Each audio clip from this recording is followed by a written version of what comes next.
Welcome back to the Daily Mastermind. George Wright III here with your daily dose of inspiration, motivation, and education. And I am really excited today to have a special guest, someone that's got some great strategies and tactics that we are going to share with you. His name is John Harding, and he has got an amazing background with some stuff that I've been using in my business career for quite a while. So let me just give him a quick intro.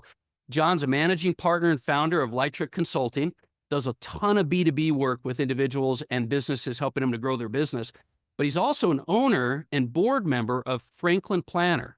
And what you're going to really love about this edition we're doing is that he's actually been with the company 30 plus years in various roles. He's spoken and trained. He's got all kinds of background as an MBA, CPA, a Stanford graduate. But what you have to understand about Franklin Planner is this system and this company has been serving like 80% of the Fortune 100, 500 companies. And so when it comes to productivity, also tied to what we love as mindset, this guy is absolutely a success phenomenon. He's a legend in the industry. So John, welcome to the podcast, man.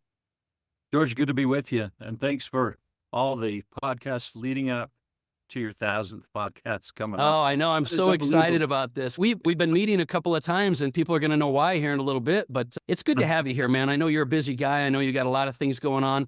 Let me ask you this, just so people get a little bit of a background on you. Give them the lead up into what took you to Franklin Planner Corporation. Because you've been working with some of the biggest businesses out there. You've done all the roles. You've been a CEO, a business owner, a CFO, and you made your way to Franklin Planner. And before we get into a whole bunch of strategies and tactics, why is that the case? Why did that lead you to that company? Yeah, thanks. It's interesting. If you look back on your career, whether it's as an entrepreneur or just thinking of your life, if you think, could I have guessed it would go like this? And I really couldn't have. And it's been amazing. I will say that I had a couple of priorities.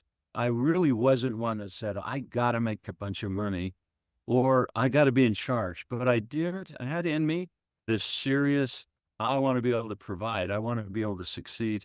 So I just looked at what are some of the good ways to do that. So I valued education, formally and informally.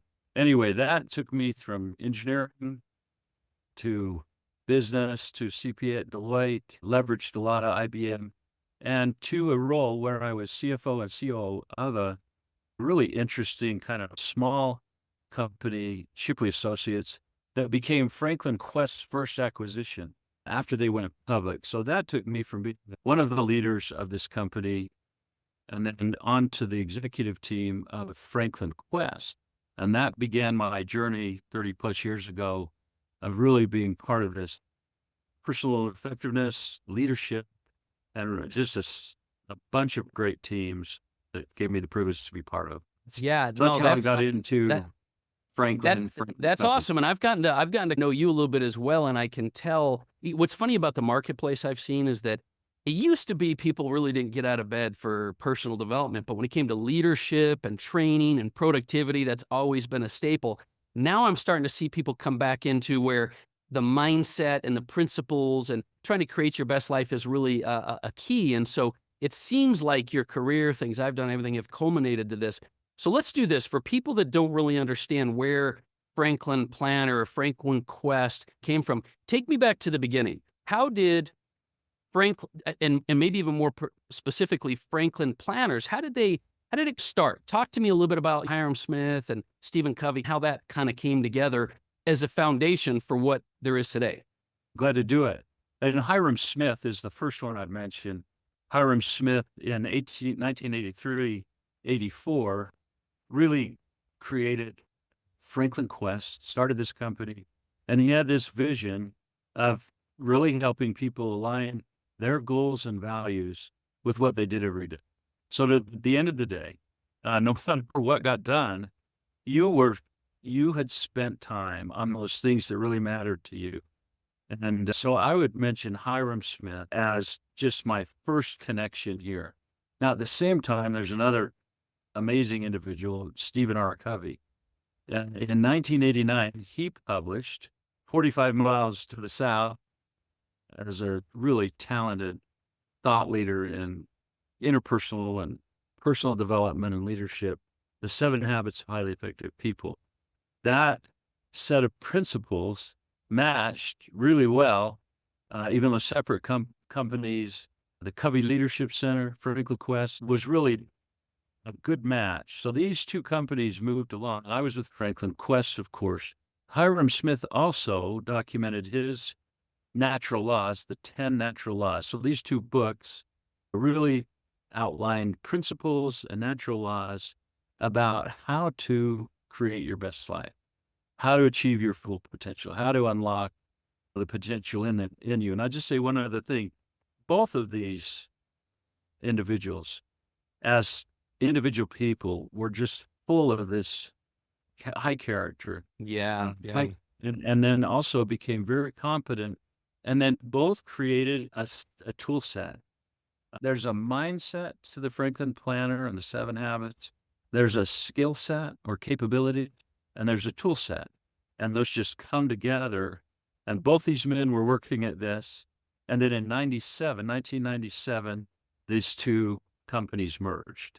And So let me ask you something. I want you to put a pause in that for a second, because I didn't connect those dots: mindset, skill set, tool set. But it's interesting you say that, because my background was business and marketing and making money. And I got married really young, had kids. I was chasing the dollar, and I had a lot of success.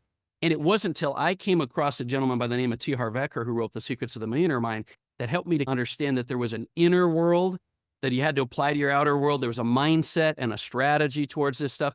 So it's funny, the parallel that, and I have featured, by the way, Stephen Covey's 7 Habits in the past, and it's been an amazingly popular episode.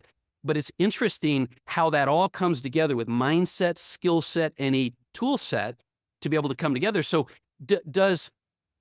do you feel and that's why it's such an interesting correlation, because I realized once you put the mindset and business together, for me, it went next level. So when you take a mindset, skill set, and tools together with this Franklin Planner system, how does that really impact individuals and organizations? Because that's where I think the magic is, right?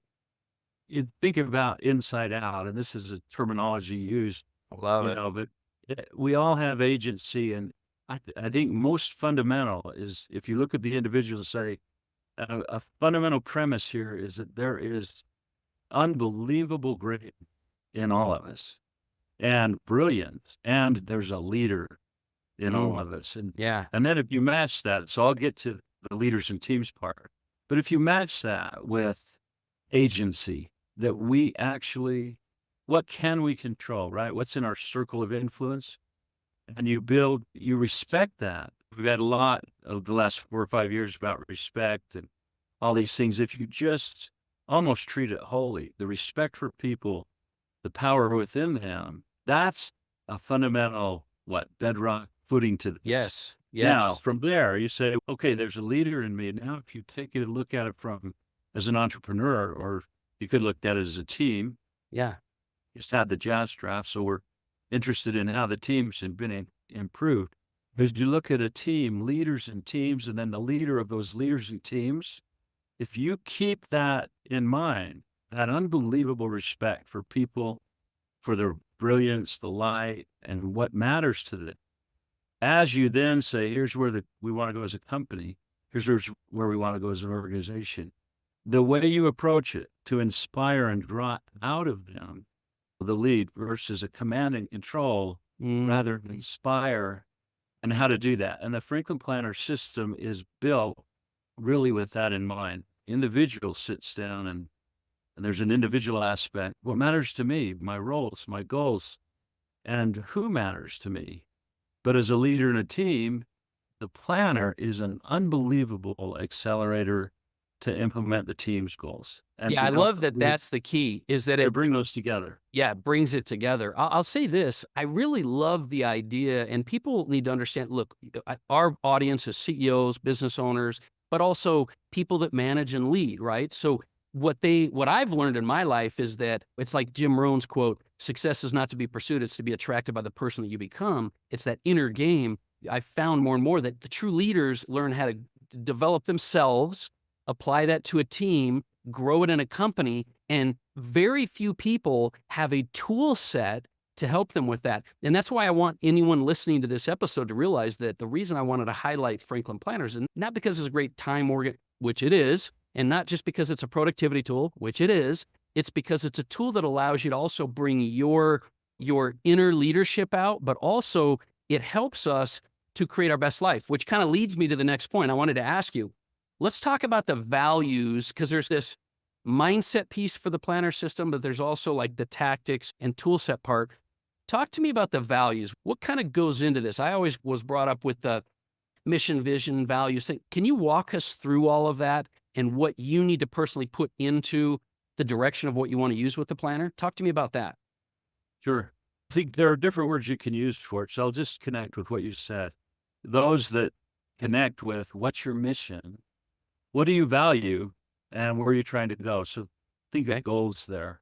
Hiram Smith would call them governing values, principles, timeless principles that you value. So the point here is you lead your life, right? Then we get to you lead your team or you help lead your team.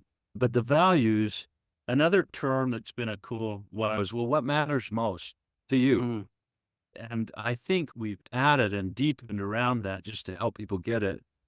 And it works for me because it's who matters most, right? And okay. it's that combination of you. So the values would be just simply saying, what do you care about? And maybe for younger people that are like, what's a mission? What's a vision? Or younger workers, hey, what matters to you? What is success for you? What is winning for you? And then you might say, call those values and mission and where we're going, but simply with your life in that personal part, what matters? Does that Yeah. make sense? Yeah, absolutely. And I think it's important for people to realize that I talk a lot about having some passion and purpose behind what you're doing.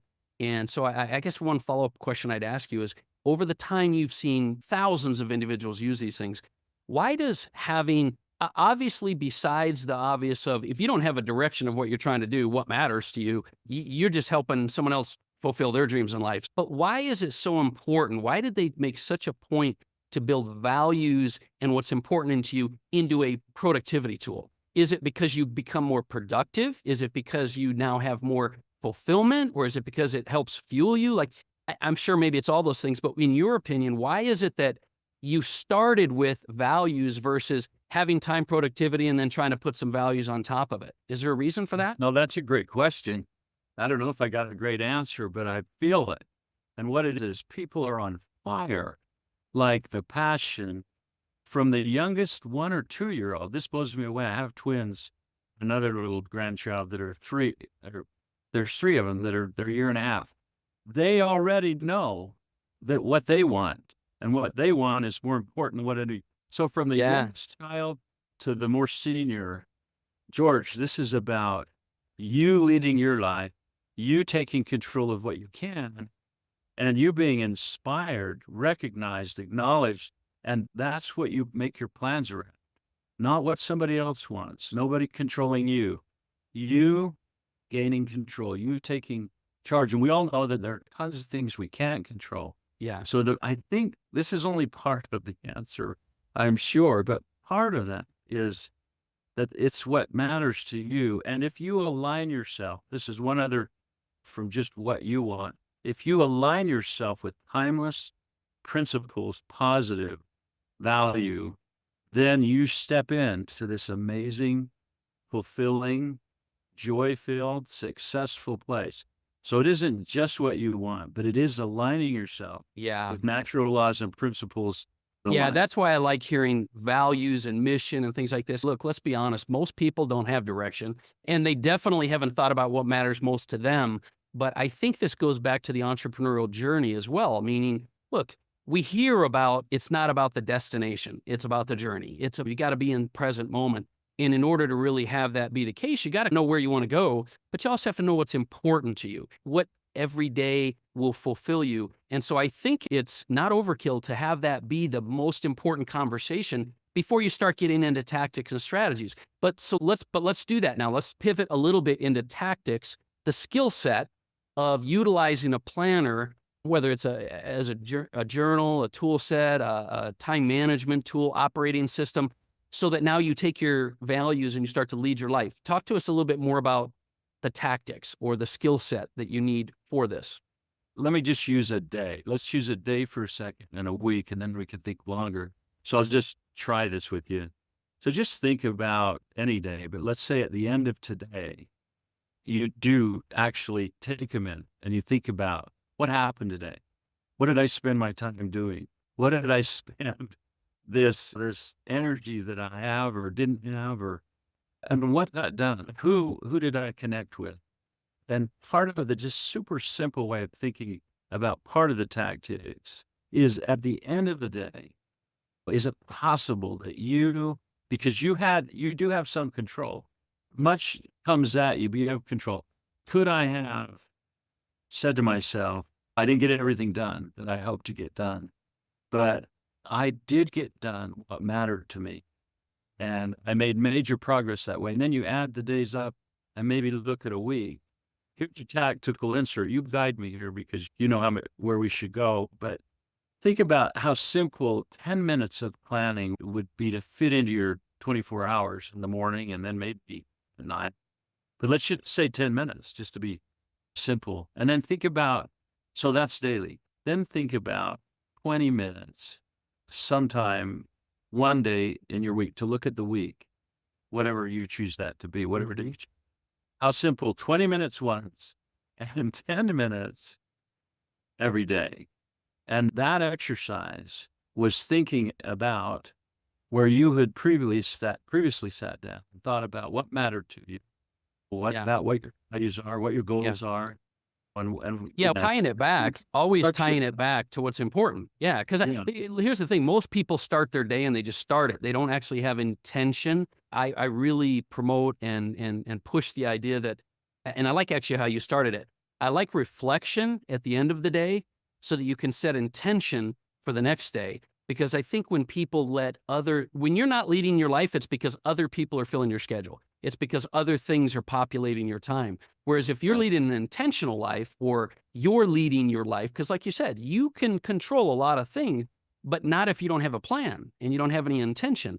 So I think it is important. And without a system, a tool, or something, or at least priorities, at least your values, you don't have anything to bump it up against. So I think it's hard to tactically apply what you want to do with your goals if you don't have them set, but if you also don't take time to do it. And I think we all need a thing to center that time around, whether it's journaling or a planner or whatever it is. So I agree with you. I think that's huge. And I think it always goes back to that same thing you said, which is if you want to lead your life, regardless of whether you have a job, a business, or anything like that, if you want to lead your life, you have to be intentional with it. Is that what you do now, John? Do you take time at the end of the day, beginning of the day, and weekly, just to make sure that you're coming back to your milestones? I do. And let me just tap into something that we said earlier, and also two of your other podcasts of many. But you had one a year ago on recovery. And then you had another one where you mentioned Tony Robbins mentioning the 6 fundamental needs of humans. So as you look at the research also, and as you test your own life, also tying back to this principle I mentioned that I really think Hiram and Stephen, they were passionate about. They wrote books and they developed systems, but they were passionate about you, again, leading your life, like you said, and the agency you have, the power to do that and to decide what you care about. So just when you say, what do I do that? And every time I do that, I'm able to make adjustments. And thinking of your podcast on recovery, we may or may not get to this later, but there are several advantages to how we're built, how our brain's built, that are mental peace, that are also creativity things that relate to the odds that you would accomplish your goals. If you take some time, you consider what matters, your values, and then you align, you kind of schedule.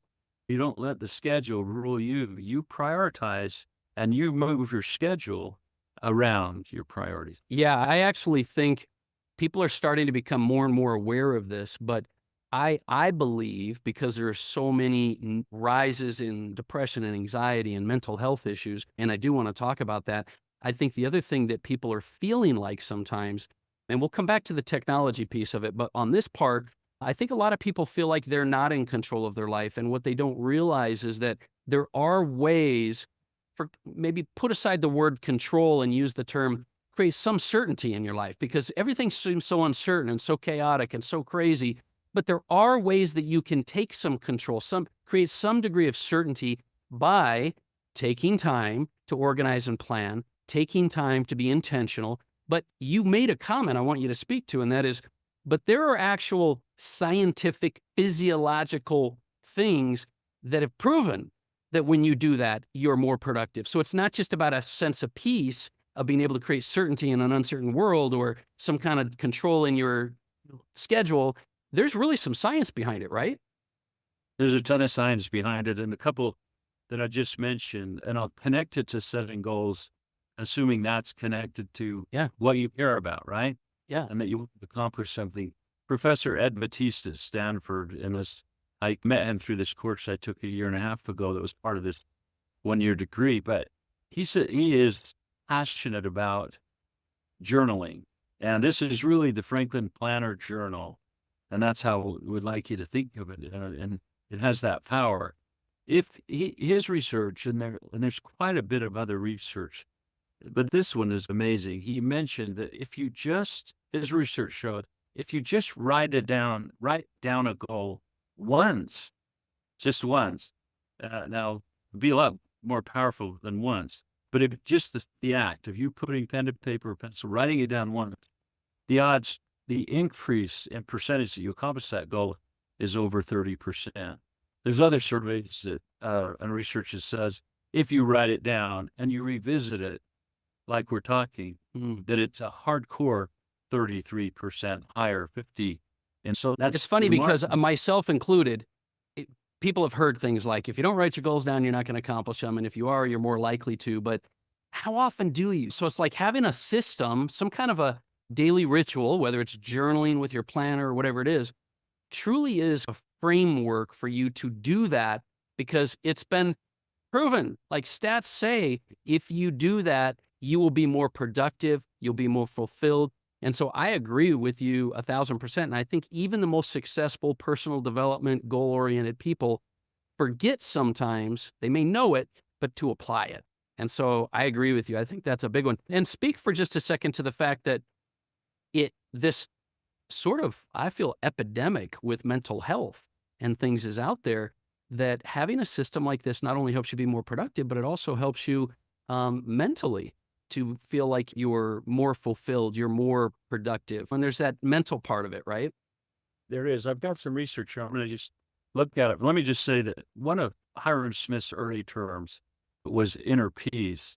And that's a broad term. And that's what he would say, when you align with what you got done, you're fulfilling your role. Stephen Covey brought a greater focus on looking at the week, and Hiram was looking at the day, really both looking at the day and the week. But if you think about what you just said, mental health and that sense of control or being out of control, and you sit down and you reaffirm just very briefly, maybe something you spent a little more time pondering and mapping out before, and that in and of itself, when you realize, wow, you reconfirm what matters to you, you look at what your opportunities are, and you make some schedule changes, and you schedule in, and I'm going to do that.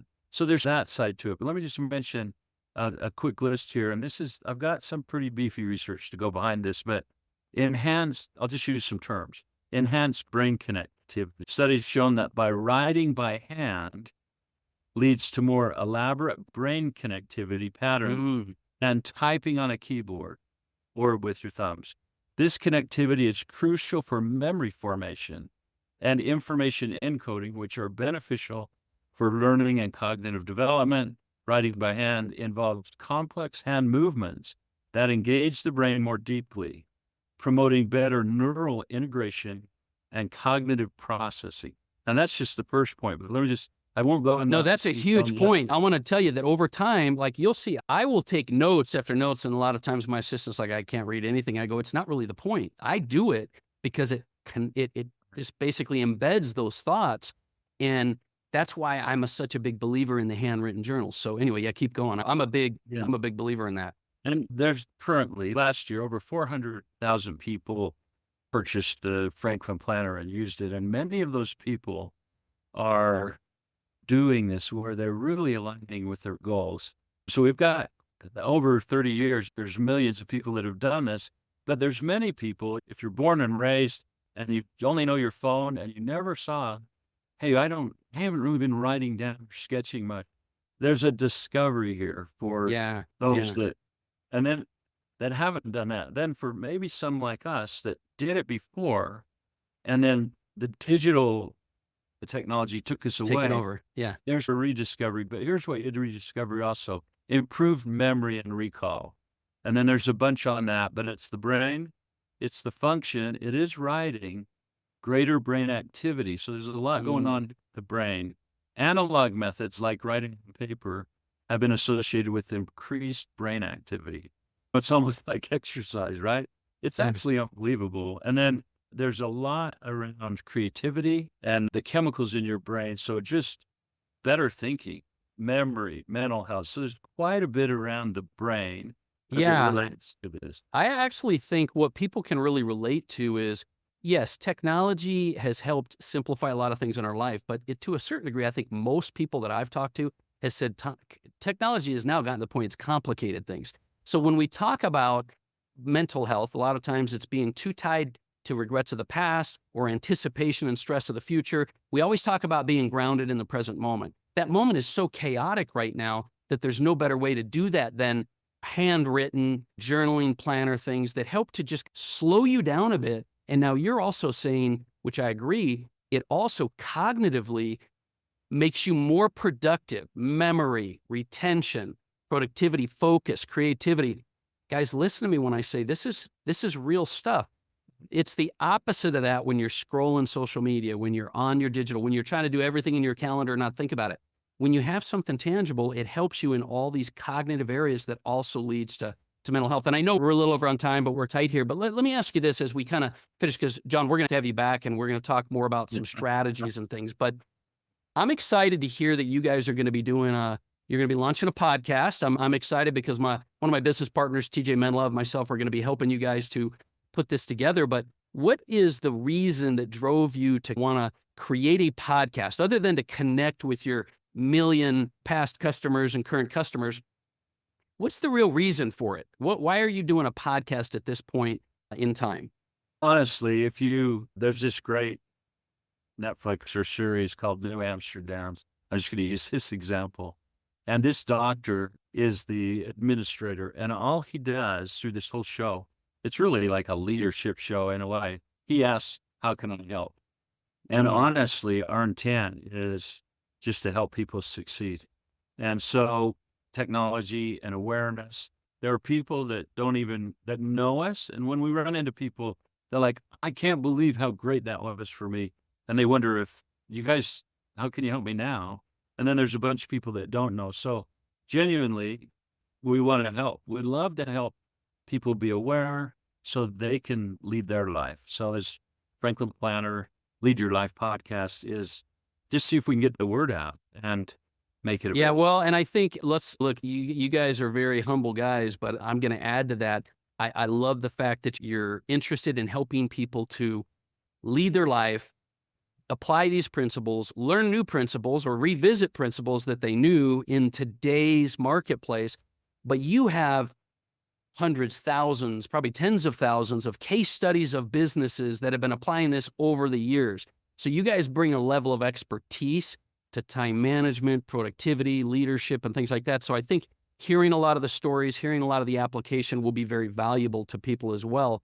And by the way, if you're listening to this, John and Franklin, they made it possible for you guys to get a discount on your next order if you want to pick up a planner. So I'm going to put that discount in the show notes so you guys can go to the show notes and click that, because if you haven't already been applying the tools, the strategies, or even the leadership, I'm going to highly recommend you check out the podcast that'll be coming out here in the next few weeks, but also take advantage of this special offer to get yourself kickstarted. John, where can people best connect with you? Is it your LinkedIn page? Where's the best place for them to connect with you? With me, probably just LinkedIn, but with FranklinPlanner.com. Yeah, and I could put all those in the show notes as well, too. Any last thought or idea or final message you want to share with people that have, we've been talking about leadership, we've been talking about productivity and being mission and value driven and how to really ground yourself into some more handwriting and things like that. Is there any final thoughts you want to leave with people on this whole topic? I have something I wanted to just say I think is so important. When you think about your life and leading it and tapping your full potential, just with that in mind, and given the tools you have, there are certain, I'm just going to use this terminology and it may make sense because your group is a pretty organized bunch of leaders. There are certain jobs to be done. And as we've talked a lot about paper and planning, I just like to put this out there that you have the opportunity. We have the best of both worlds where we have this incredible digital technology that's come along. None of us are going to. That's not going anywhere. Yeah. So the key is to be strategic personally about your life and say, what jobs does the digital technology get done? And some of it is communication and multiple calendars. So that's such a miracle that we have that. And then to think about what jobs that are huge to me, doesn't that get done?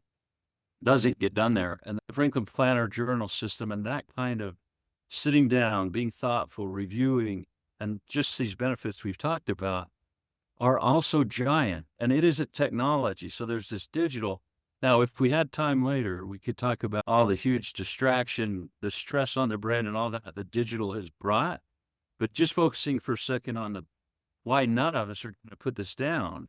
Yeah. Just add that writing, add that journaling, add that planning to it, and you really can customize for you this super powerful operating system that's it's personal, it's whole life. But as a leader in a team, you can also use that with your team. I just want to focus on I love it. Both of these. Yes. Yeah. And you customize it. There's so many ways you can customize it. Now you've got the best of both worlds and the best technology combined to help you. That's it. Yeah, I love that thought. And you're right. I think maybe we'll have you come back. I know for sure in our Academy membership group, we can get into some more detailed strategy of how to use and apply. But I think it's important for people to realize that these tools go hand in hand, your technology and your physical intentional planning. But I do think most of the pieces people are missing is the intention and values and real foundation to drive the technology. And that's what the planner system does. It's one of the reasons why I wanted to highlight it. So listen, guys, if you're listening to this show, I want to highly recommend you share the show, help us spread the message, help us spread the word. I think it's going to help a lot of people. And we look forward to really bringing you more and more of this stuff ongoing. Remember, I always say, no matter where you're at, whether you're crushing your goals, whether you're revisiting this, whether you're struggling, it's never too late to start living the life that you were meant to live, but you've got to take action and you've got to apply some of these strategies. So hopefully you've gotten some things with that today. And I'm excited, but you've been spending time with the Daily Mastermind, so I appreciate you being here. Once again, my name's George Wright III, been here with John Harding, and we look forward to talking with you tomorrow. Have a great day.